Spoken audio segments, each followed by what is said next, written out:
Hello, today I'll be doing an exercise uh, on form of power in music um, by using two notions which are location and form of power.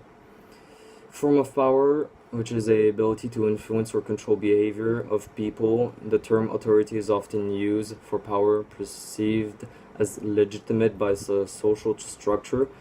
Power can be seen as evil or unjust, but the exercise of power is accepted by the human as social beings. In location, which is a geographical place that provides permanent facility for movement of goods, or a designated for a stated purpose. Music, which is the powerful way for communication in the world, it will reunite people, but it will also separate the people. In my key question, I'll be looking for this: will music still be a form of power in the continuing millennia?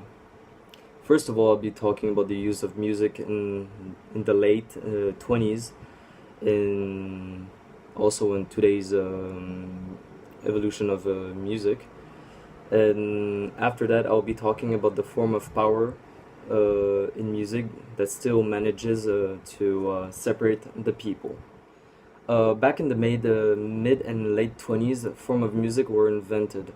New styles, mostly psychedelic in mid 20s, and modernized folk song, jazz, blues, etc. in the late 20s. All of these songs has a common relation in social politic issues, and it's about racism, which is a big political issue in America. Segregation and discrimination, racism was exercised in some states in America, mostly in the South, since there were for slavery.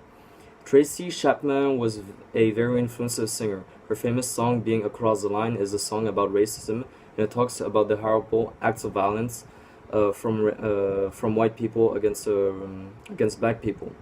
That manages to sensitize her audience and the people that manages to catch a glimpse of her music. And another music in the early 21st centuries is I Can from Nas, a rap song that manages to remove the stereotype of black people from not being able to work and labeled as a low social class in society.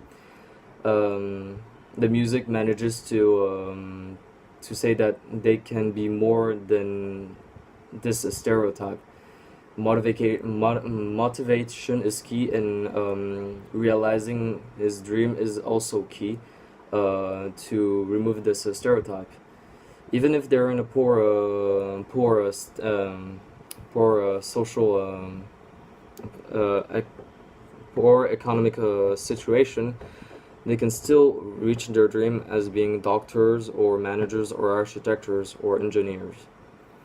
We can see that music reunites the people and can change the perception of the world against bad actions like racism or war, but still it will also separate from one another just because of politic and religion issues, which they will also use music to persuade their followers. Since we're living in a age of a new rise of political movement, they have to create new music to persuade their audience, and also to persuade people that doesn't have any political beliefs or movement. So this might lure them to their political movement.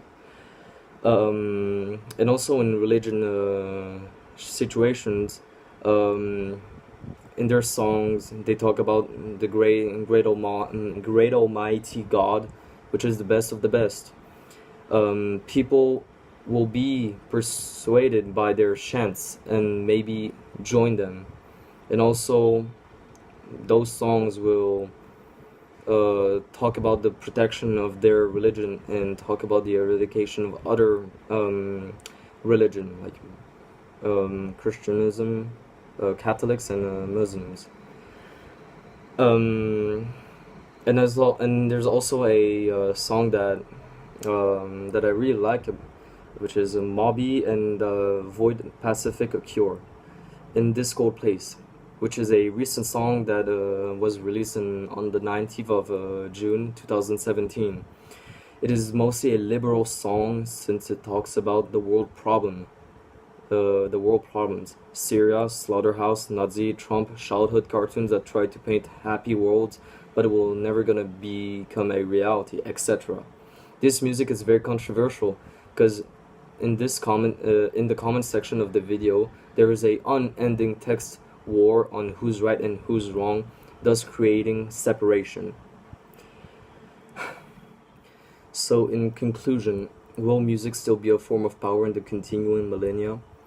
I'll be saying mostly a no. It will create a lot of separations, and people in specific political movements will create their own music, but it will reunite the people, but it won't reunite the other political movements, because the other political movements has their own political music. Yeah, well, it's very complicated, we know, but we can't deny that music manages to remove most of racism in America back in the late 20s. This is because of rap songs or folk songs like Tracy Chapman, Ice Cube, Dr. Dre, etc. It manages to make the people living in this country, this world, say that racism is not a place for this world and it needs to have a change, and they manage it to do that. But today, a situation will be much more harder. Sadly, we cannot predict that. We have to see by ourselves. Thank you for listening. Goodbye.